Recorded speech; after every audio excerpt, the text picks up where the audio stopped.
DiverSync is a weekly netcast where we talk about the world of scuba diving, fantastic diving opportunities, and some of the happenings in the underwater world. We also provide tips and discussions about scuba diving and get excited about upcoming dives and adventures. Learn how you can join us on our dives and become part of the program by following DiverSync on Facebook, YouTube, and Instagram, or by visiting our website at www.diversync.com.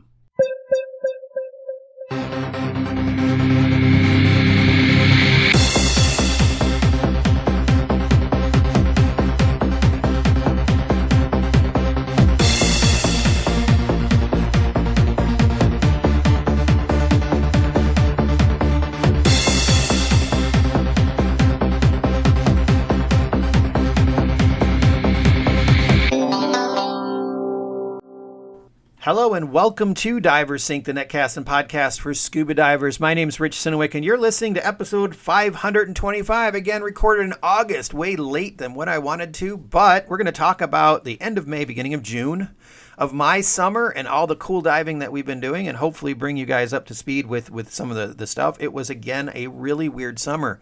It didn't start for me. No one was coming to the quarry, pretty much empty, pretty much nobody coming through, but then people started signing up for Tech 40 and Tech Rebreather and Rebreather Diver and CCR Diver.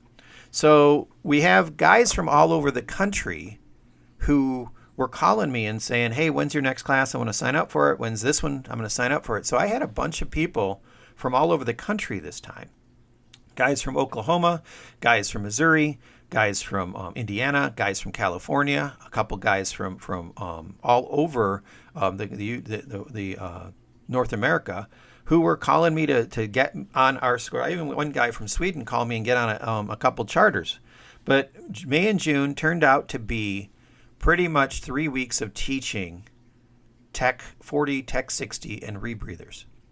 So let's talk about that for a second, because this was something cool. You guys have heard me in past episodes talk about how PADI changed the Rebreather program and now calls the Prism 2 a rebreather, not a technical rebreather. There's no distinction between technical rebreather and recreational rebreather. So I taught my first recreational level course. Now it was called the can't remember what it's called, the integrated course, because you have to be a rebreather diver in order to be a advanced rebreather diver.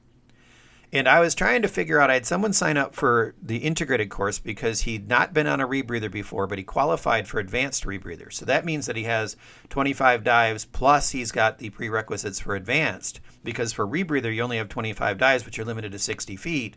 For advanced rebreather, if you have deep diver, you can go to 130. If you don't, if you have advanced open water and the prerequisite amount of dives, you can just go to 100 feet, but it's no decompression. And then we have the Tech 40 CCR, which is a decompression. Now, based on your prerequisites, all of these rebreather courses are entry level. So if you've only have 25 dives in open water with nitrox, you're a rebreather diver qualified. That can be your entry level into the Prism 2. If you have advanced open water and over 25 dives, deep diver, you can have, and a couple other prerequisites that I can't remember, you can go into the integrated program because you have to finish rebreather first, and then you can go and do the advanced rebreather. Or if you have 25 dives, rescue diver, and all the prerequisites that go with 50 dives, all the prerequisites that go with it, you can jump into the entry level in the Prism 2 as a Tech 40 CCR diver, which is the one you guys are familiar with me talking about all the time. So anyway, I had one of the classes was all Tech 40 CCR. The other one I had a Tech 40 CCR diver and a diver who was not, he was integrated. He would have been advanced open water with deep diving, and he was coming in integrated. And I was trying to figure out how to squeeze him in without being a month out of my store. Well, sitting down and I was writing out all of the booklets with all the skills, and the rebreather diver and the advanced rebreather diver differ from the Tech 40 in that you can surface and just bail out and surface is the answer for almost everything. So there's not as much diluent flushes. There's not as much sensor disagreement drills. Basically, at the advanced rebreather level or lower, you bail out and you come up.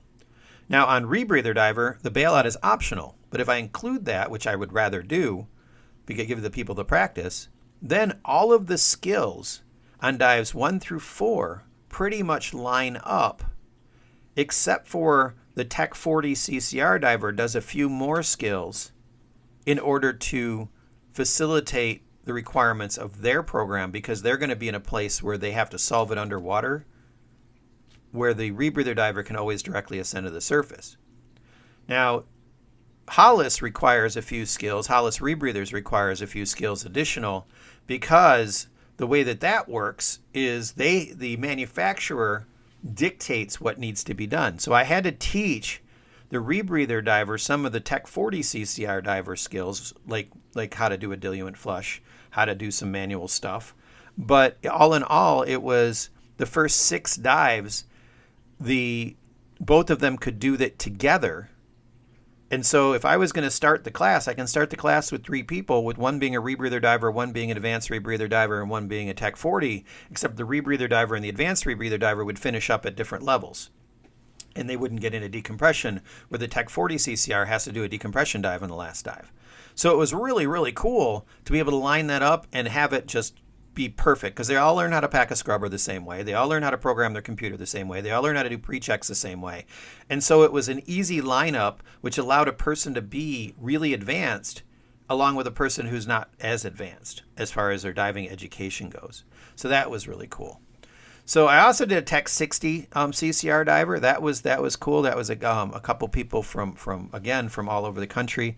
That was done at Wazee to finish up, and that was cool. But all in all, man, June was weird. There were nobody coming to the quarry. Nobody coming out to get diving. I'm going to say that now here in August, we've been slammed 2 or 3 weekends, but we've also had a dead weekend. So I'm not sure what people are doing. If you're listening to this on YouTube, do me a favor, type into the comments what you've been doing all summer if you haven't been diving.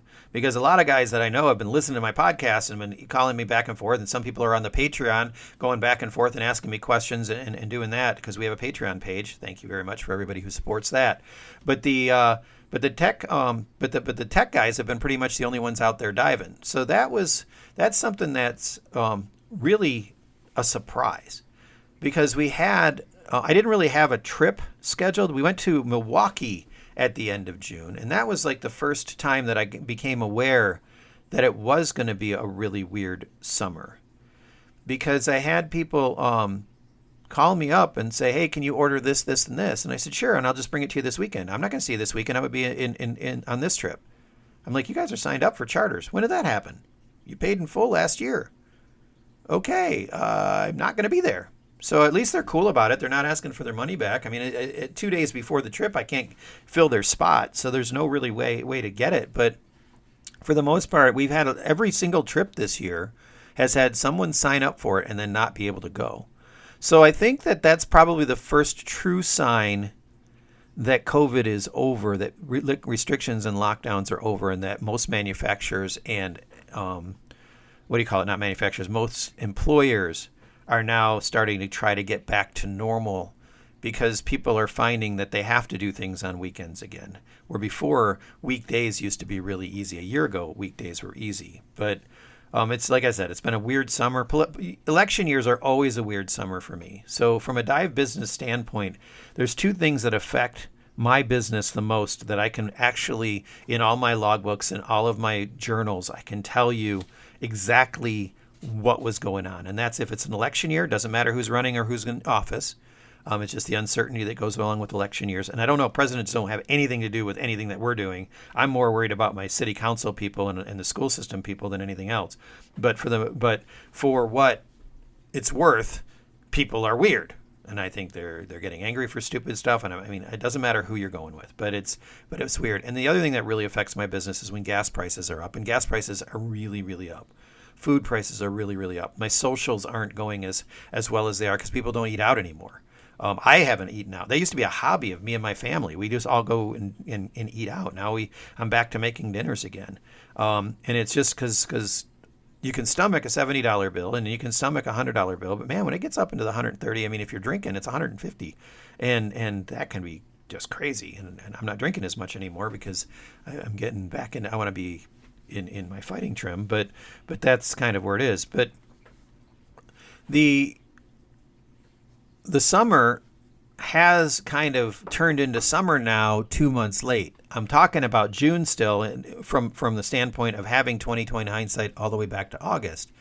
But we've really only had really big months at the quarry, and we've had a lot of blowouts with the charters that we've had, and I'll talk about that in a minute. But so far in June I was really hopeful that things were going to happen in a different way, but it did and it didn't, and so we're going to talk about that in a little bit. We're going to move on to July, because July we got into some seriously cool diving. So until next time, until the next session, we'll see ya.